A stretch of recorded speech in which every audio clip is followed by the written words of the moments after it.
Hello everyone. I wanted to share some of my recent realizations, reflections relative to the energies that we are experiencing, the state of the world, but more than anything, the topic of fear.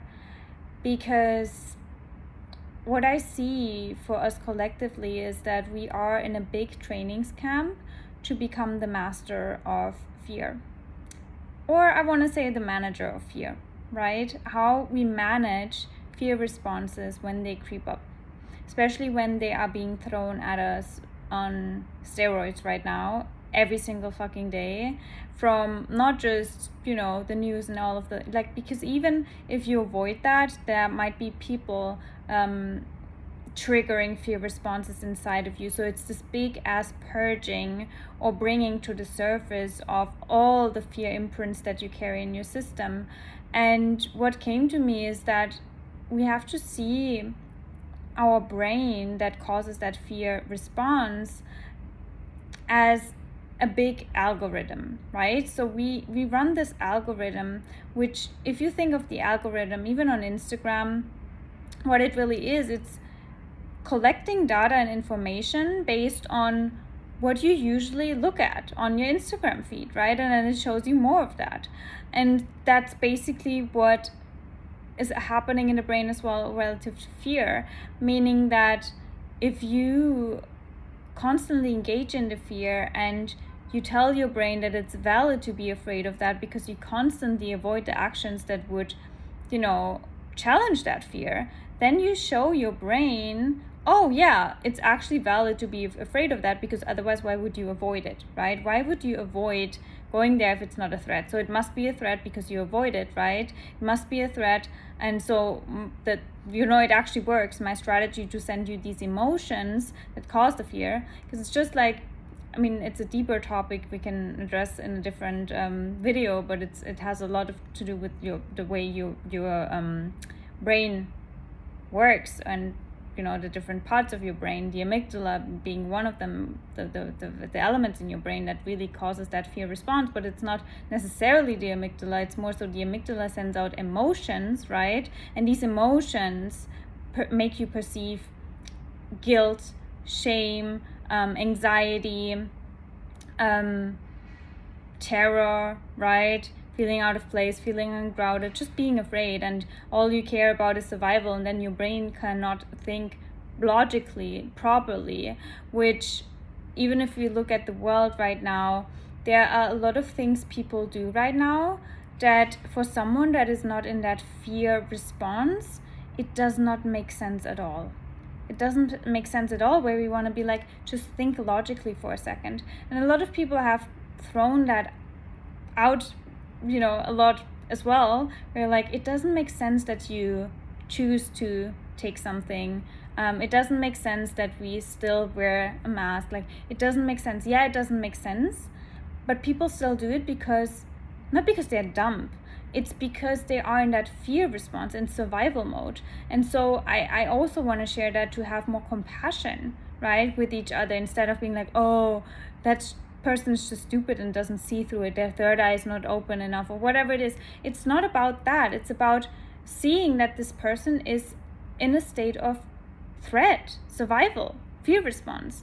And the only way for us to help people in that stance is what?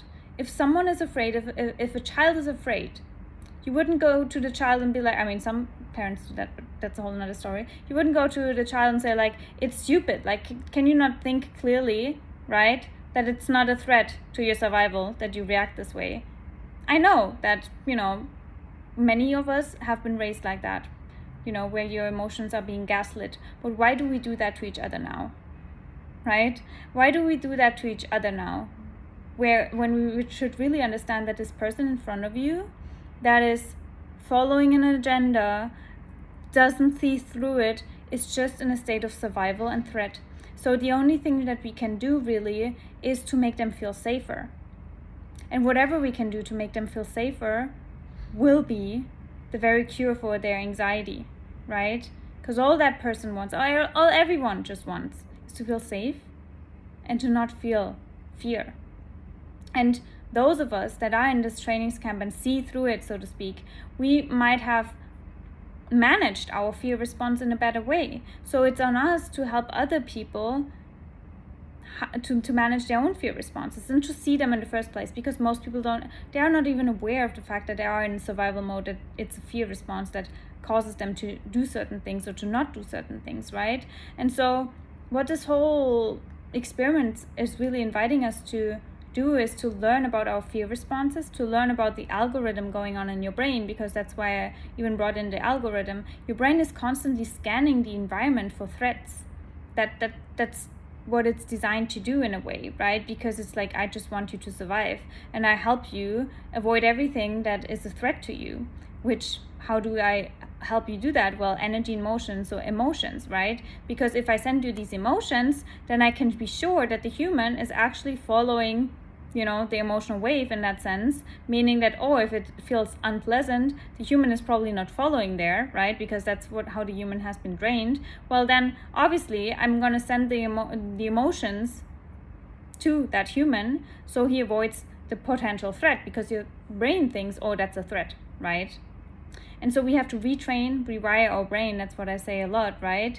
So our brain can run on a different algorithm again. So we are not constantly bombarded with these emotional responses that rock our world. And the only way to do that is to learn to observe. That's what, the prime essence of meditation is to observe instead of instantly following the emotional impulses that we are being sent by our brain sometimes.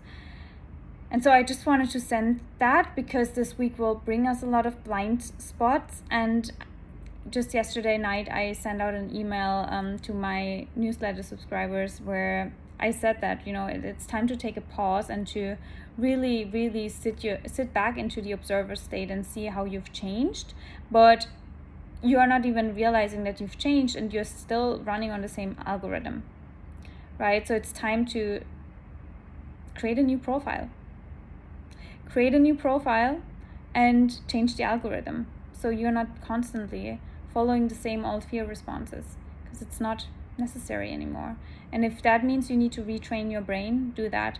And again, the second message is definitely to have more compassion and understanding that if someone cannot see through it, it means that they are still in survival mode, and then fighting them doesn't help. The only thing that helps is to make them feel safe. And that's how we also ultimately come closer together instead of separate. So I hope that resonates with you. Share with anyone who needs that message as well. Sending you so much love. It's a big time to be alive, but it's an amazing training camp to be in, right? This human experience. So I'm sending you so much love and support. Keep on learning how to manage your fear.